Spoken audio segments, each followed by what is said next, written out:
What is going on, guys? So today I'm going to be doing another video, and today I decided to break out Stirling's Autumn Glory.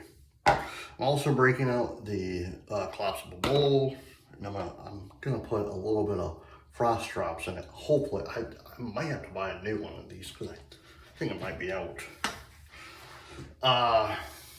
The razor is the Vikings Blade JR with the Big Ben Super Stainless, made in Egypt.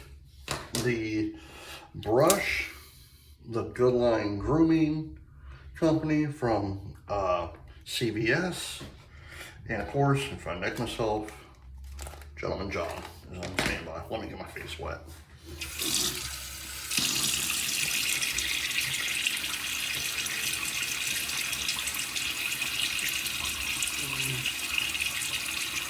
And of course, I'm using my grandfather's mug for my water. And that's what I want to talk about today. Like, I was sitting there thinking to myself last night, I'm laying in bed, and like I knew one of my grandfathers, but I didn't know my mom's. I knew my dad's dad a little bit. He actually passed away in '92 when I was 10 years old. So I knew the man a little bit, but I didn't know him. My other grandfather, my mom's dad, he actually passed away in the 70s, so I never got to meet him. And and my mom's dad was born in 1907. My dad's father was born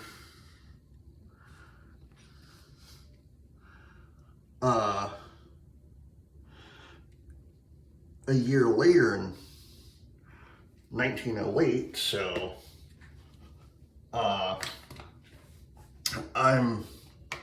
I was sitting there laying in bed last night, and I was thinking to myself, I'm like, I wonder if, since they were both born in the early 1900s, I wonder if one of them used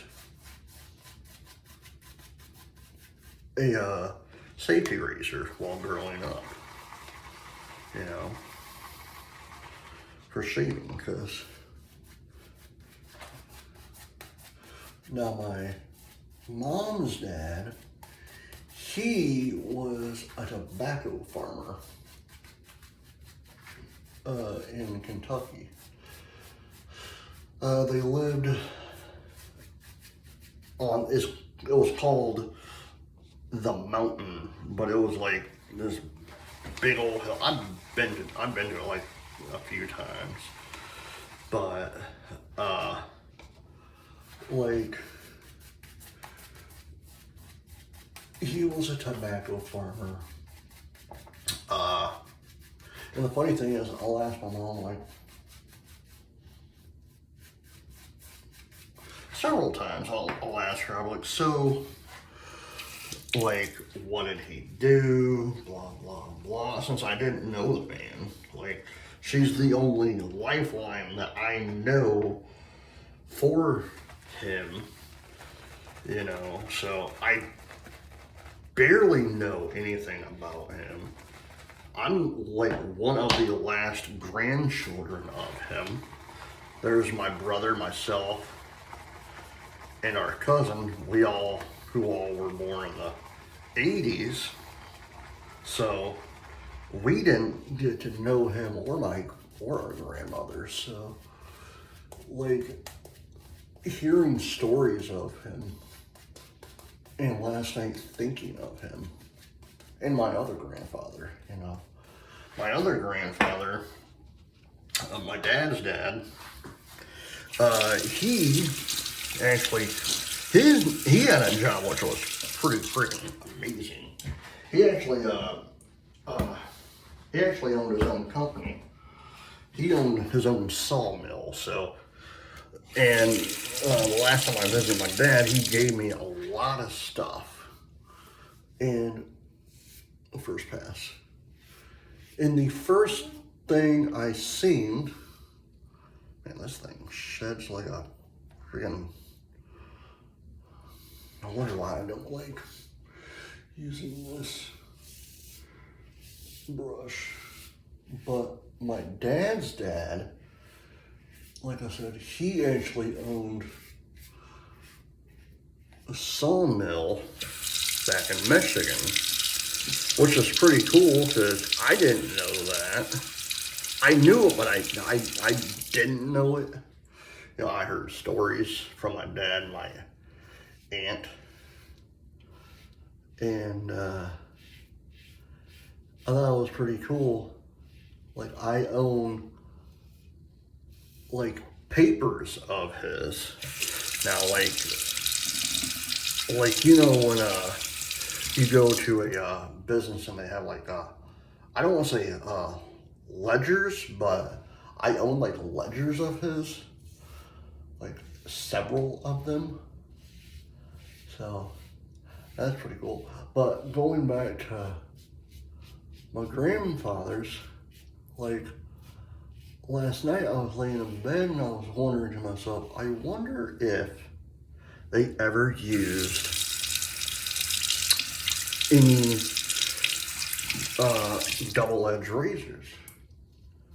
And I'm thinking they did because they both were born, one I said was born in 1907. My mom's dad was born in 1907. My dad's father was born in 1908. So one of them had to use a safety razor.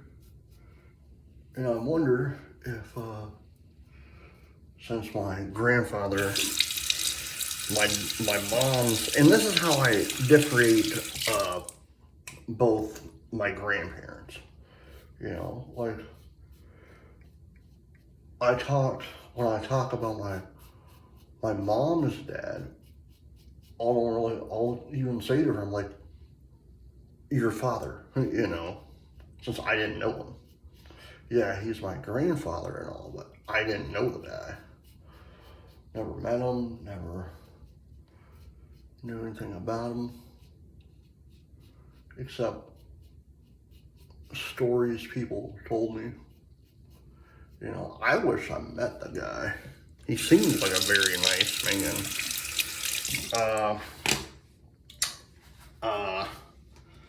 Like, let's see, he was like in 1917, he was 10.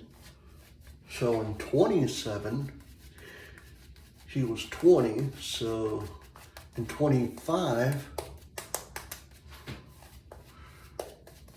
in 1925, he would have been 18 years old.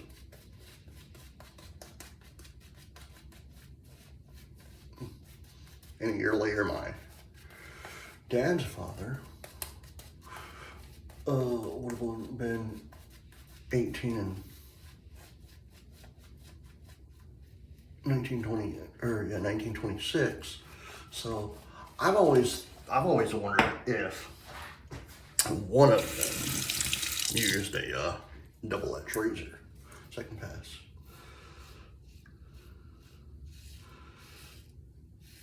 And the stories they could tell. What while shaving.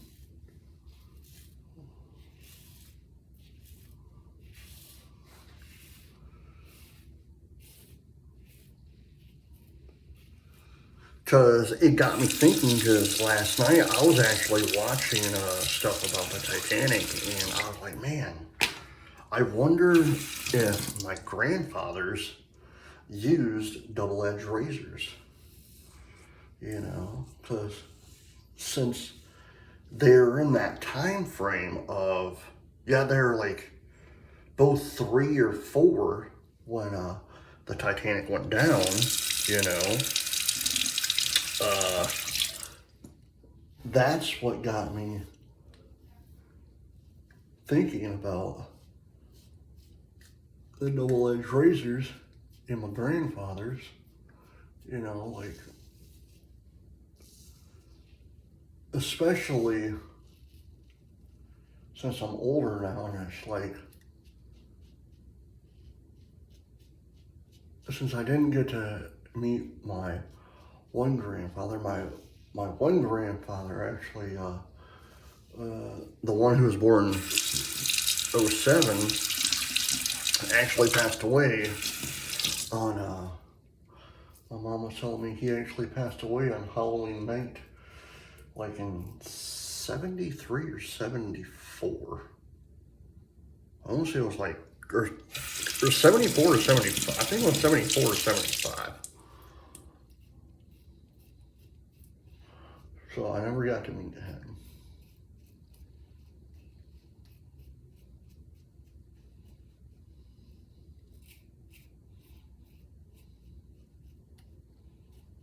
But to sit down with both of them, it would have been, especially me being older now, I would have loved to sat down with both my grandparents, or grandfathers, and just shoot the breeze with them, you know, asking questions about what it was like to live in that time period, you know.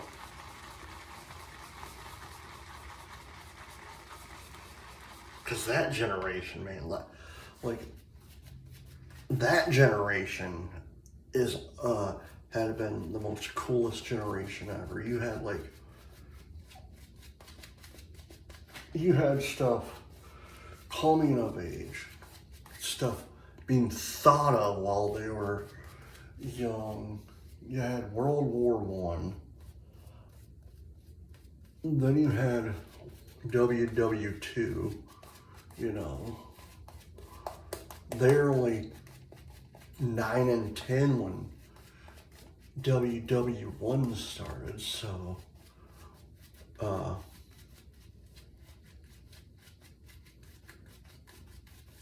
then in their 30s and possibly their 30s, when WW2 started, second pass.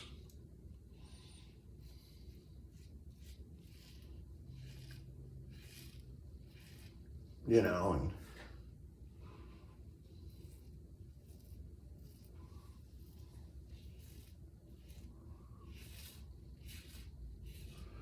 but no, like, I would love if my grandfather would have had a double-edged razor, I would have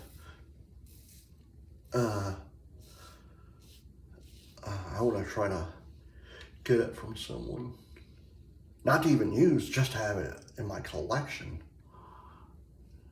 you know.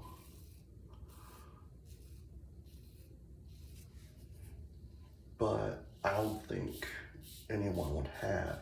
Like, I was surprised. My dad gave me what he did though, because I don't own anything. I never owned anything of my grandfather's. And my mom gave me that coffee cup of her dad's, my grandfather. So I own that of his, and I treasure that thing. Like, I really do.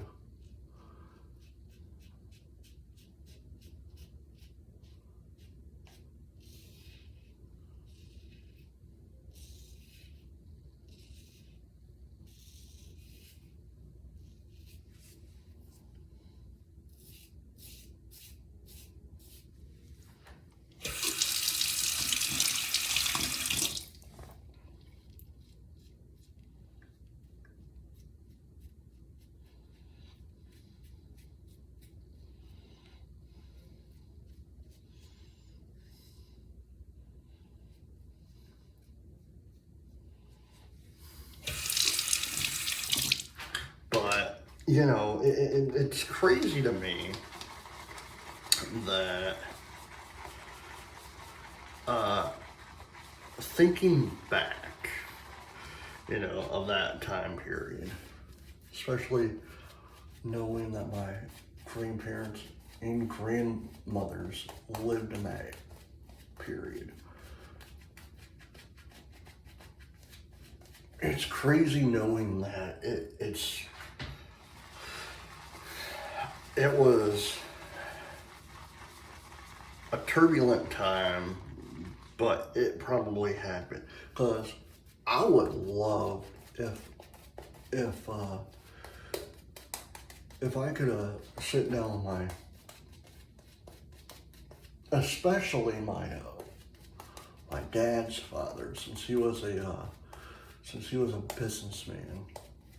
I would have loved to sat down with him if he was still alive, and I would have loved to talk to him about a lot of different things. Like, one in particular, I would have loved to sit and talk to him about 1929 when Wall Street fell. You know, when the Great Depression happened,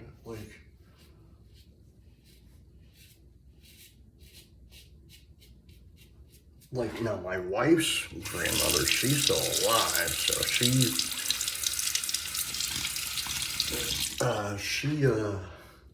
knows a thing or two about that, so.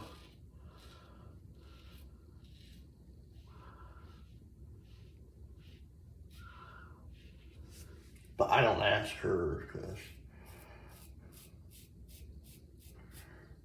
her husband actually, he actually was in, I want to say the Korean War, World War II, the Korean War, I believe.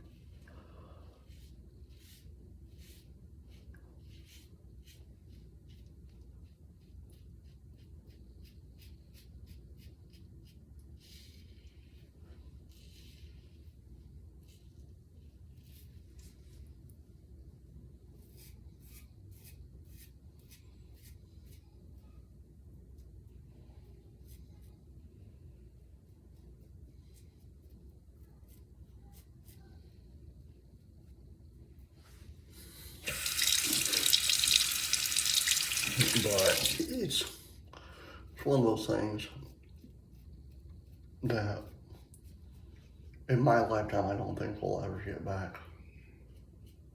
You know, I'm talking about just like Merle Haggard said in his song, "Are the good times really over?" I'm pretty certain they are. Those days are long gone.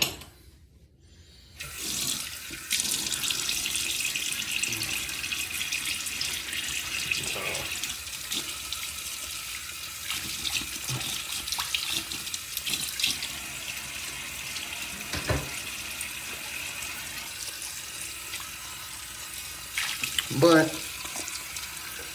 I hope they come back at some point, but there's a lot of people nowadays.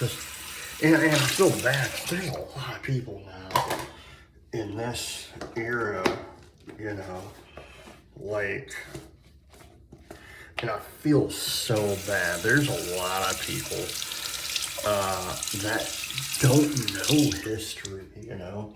You can talk to them about, like, oh, what happened here, what happened here, what happened there, like, oh, well, it's like, and that's the problem, like, no one wants to learn about history any longer, John.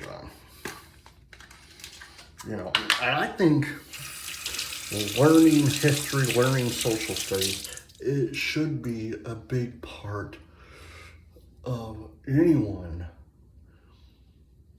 who is who's an American, learn American history, you know, American government, American social studies, or social studies in general, because everything is like, we're not getting that back. We're not, so.